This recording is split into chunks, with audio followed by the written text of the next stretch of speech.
Qui aurait imaginé le 17 novembre que 3 mois après, les Gilets jaunes seraient toujours dans la rue? Un anniversaire célébré aujourd'hui à Paris. Un dimanche jaune, une première depuis le début de la contestation qui a réuni, selon la préfecture de police, 1500 personnes. Le récit de cette journée avec Amine Darcourt.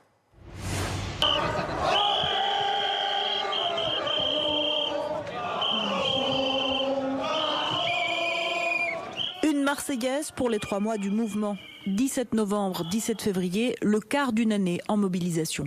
Aujourd'hui est quand même la symbolique des 3 mois de la manifestation de ce mouvement. Et donc je viens faire honneur à tous ceux qui sont solidaires, à la famille dont je fais partie. Et puis surtout une pensée aux blessés, mutilés, morts malheureusement. Pour leurs 3 mois, les Gilets jaunes appellent ceux qui les soutiennent à s'impliquer davantage. Les participants défilent dans le calme et en musique. Cette manifestation a été déclarée en préfecture. Départ Champs-Élysées, arrivée Champ de Mars. Et tout au long du parcours, des forces de l'ordre à l'avant du cortège et sur les côtés, très présentes et très souvent ciblées par les slogans.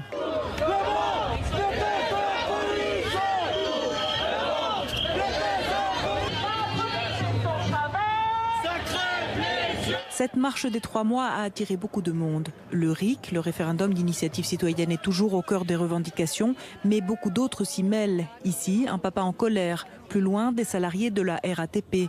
On entend des slogans sur l'éducation. Il y a quelques drapeaux syndicaux. Arrivés près du Champ de Mars, tous chantent les 3 mois de cette mobilisation. On a réussi à passer les 3 mois d'hiver pour un mouvement social. C'était très dur, on a tenu. Tous les samedis mobilisés, les gens sur les ronds-points, partout. On a fait des actions et on va continuer à se mobiliser pour le peuple.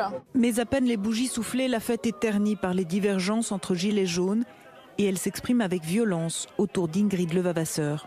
Ouais, on va te massacrer. Vendu. Enlève ton gilet, collègue.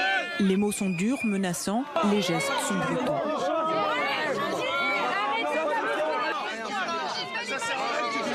Mais oui, c'est bon. Elle est là pour ça, les gars. Oh, les gars, elle est là pour ça. Elle est finalement exfiltrée par les forces de l'ordre. Sous les huées, elle garde son calme. C'est tout ce que je vis sur les réseaux sociaux. La manifestation depuis 11h se passait très bien, tout allait très bien. Et puis je me suis retrouvée à un moment donné dans un noyau dur. Et puis je pense que l'escalade de haine et de violence se fait. Et c'est très déplorable parce que, encore une fois, ça va donner une mauvaise image du mouvement alors qu'on est tous des gilets jaunes. Après les 3 mois, le mouvement continue. L'acte 15 se prépare et sur les réseaux sociaux, les invitations à manifester courent jusqu'à la fin du mois de mars.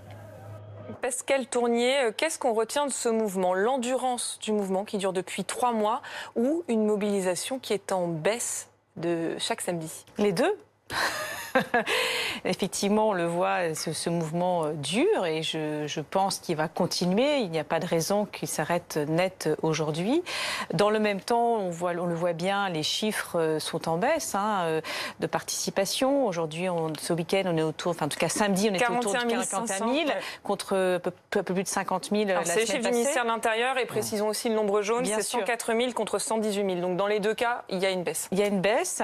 On voit aussi une forme de bascule dans l'opinion publique, puisqu'il y a 2 sondages récents qui montrent bien que plus de 50%, on est à 52% je crois dans un des cas et 58% dans l'autre, ou de Français qui souhaitent l'arrêt du mouvement. Donc il y a une forme de lassitude qui s'installe dans l'opinion publique, parce que je pense que voilà, de voir que tous les samedis, les centres-villes sont préemptés par les manifestations, plus bien évidemment les cas de violence qui sont toujours, malgré tout, présents, notamment en fin de cortège. Voilà, donc il y a effectivement, je pense, un peu une bascule qui s'opère aujourd'hui par rapport au mouvement des Gilets jaunes. On le voit en ce sondage, 52% des Français qui pensent que les Gilets jaunes doivent cesser leur mouvement et leurs actions. C'est 15 points de plus par rapport à janvier. Alors ça, c'est un sondage IFOP pour le JDD, mais ça vient conforter le sondage ELAB pour BFM TV. Effectivement, pour la première fois, il y a une majorité de Français qui souhaitent que ce mouvement s'arrête. s'arrête. Michel Taube, comment on explique ce retournement de l'opinion ? Je pense que c'est une conjugaison de la violence qui n'a pas arrêté de monter finalement. Elle avait commencé très fortement début décembre et là depuis janvier-février ça reprend et c'est des actes de violence qui sont à chaque fois très forts. Très symbolique. On l'a vu hier avec Alain Finkielkraut, on va y revenir.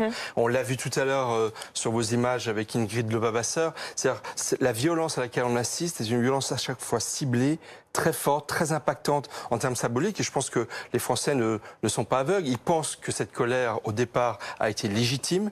Il y a une colère légitime, mais que cette colère est en train de se transformer en une forme de haine de la France, de haine des institutions, de haine de la police, comme on l'a entendu encore dans les rues Chez une partie des manifestants, oui, mais pas chez la majorité oui, mais des chez manifestants. des gilets jaunes, chez beaucoup de gilets jaunes.